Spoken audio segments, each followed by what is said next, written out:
نہیں کہتا، لیکن مسلمانوں کو اس وقت پوری دنیا میں اس قسم کی کوئی قیادت، اس کی ایک ہلکی سی روشنی آپ کو ترکی میں ملے گی. سبحان اللہ.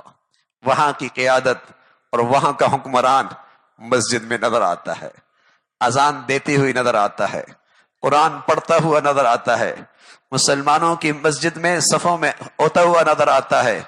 اور سبحان اللہ، ہم ایک تقریب میں گئے جس میں انہوں نے ہمیں دعوت دی. آپ حیران ہوں گے، وہاں تمام عسکری اداروں کے ذمہ دار، ان کے چاروں وزرائے اعظم، ان کا وزیر اعظم، خود ان کا صدر، اور اسٹیج پہ اس شخص کو بلایا گیا اپنی ترکی کے اندر سے، اس معاشرے سے اس شخص کو بلایا گیا جو امام تھا، اور اسے اعزاز اور انعام اس لیے دیا گیا کہ یہ اپنی مسجد کو سب سے زیادہ آباد کرنے والا ہے. یہ مسجد کو سب سے زیادہ آباد کرنے والا ہے. اس امام کی محنت ہے کہ اس مسجد میں نمازی بہت ہیں.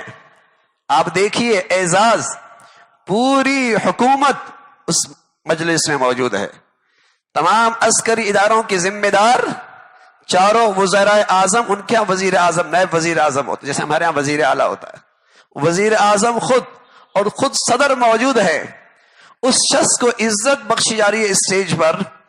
کس بنیاد پر؟ اس نے اللہ کے گھر کو آباد کیا ہے، اس نے اللہ کے گھر کو آباد کیا ہے. تصور کیجیے آج دنیا میں یہ عزت کیوں دی جا رہی ہے؟ سبحان اللہ.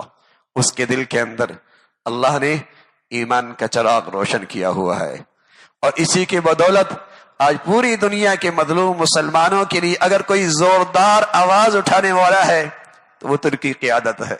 چاہے وہ فلسطین کا مسئلہ ہے، چاہے وہ کشمیر کا مسئلہ ہے، چاہے وہ برما کا مسئلہ ہے، اور چاہے وہ شام کا مسئلہ ہے.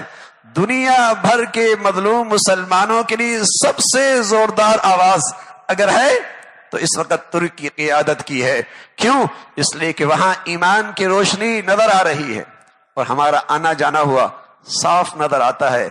کہاں ترکی مغربی فضاؤں میں زندگی گزارنے والا اور پورے طور پہ مغربی ماحول کے سے متاثر، اور جہاں اس قیادت کی برکت ہے سبحان اللہ، جس تیزی کے ساتھ اسلامی زندگی کا وہاں فروغ ہو رہا ہے تصور میں نہیں آتا.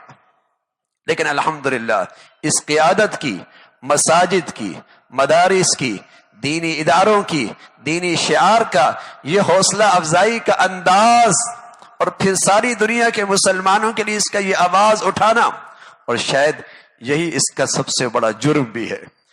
دنیا کی نظروں میں اس وقت سب سے بڑا جرم بھی اس کا یہی ہے کہ مسلمان قیادت مسلمانوں کی بات کرے، مسلمانوں کا حکمران مسلمان مظلوم مسلمانوں کے لیے آواز اٹھائے، مسلمانوں کا حکمران مسلمانوں کے لیے آواز اٹھائے. دنیا کی نظروں میں آج سب سے بڑا جرم بھی یہی ہے.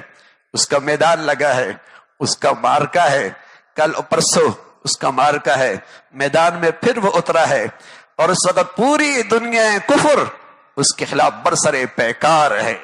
پورا عالمی میڈیا، عالمی ذرائع ابلاغ، پورا کا پورا دنیا اس کے خلاف پروپیگنڈا کر رہی ہے. لیکن الحمدللہ مسلمان، حفاظ، علماء، صلحاء اور پوری دنیا کے مظلوم مسلمان راتوں میں الحمدللہ اس کے لیے ہاتھ بھی اٹھا رہے ہیں، اللہ سے فریاد بھی کر رہے ہیں. وطن عزیز کے علماء نے، اکابر وفاق نے بھی مسلمانوں سے درخواست کی ہے کہ اس موقع پہ اس قیادت کے لیے دعا کی جائے، اور اس قیادت کے لیے دعا کی جائے اللہ اس کی مدد اور نصرت فرمائے، اور ہمیشہ اسے مسلمانوں کا جو درد اور مسلمانوں کے لیے خیر خواہی کا یہ جذبہ اللہ اسے اور اس میں ترقی نصیب فرما دے، اور اللہ ہماری بھی کوئی قسمت جگا دے، کوئی ہمارے بھی نصیب اچھے کر دے. اللہ بھی ہمیں بھی ایسی اسلام کی خیر خواہ اور امت مسلمہ کا درد رکھنے والی قیادت عطا فرمائے.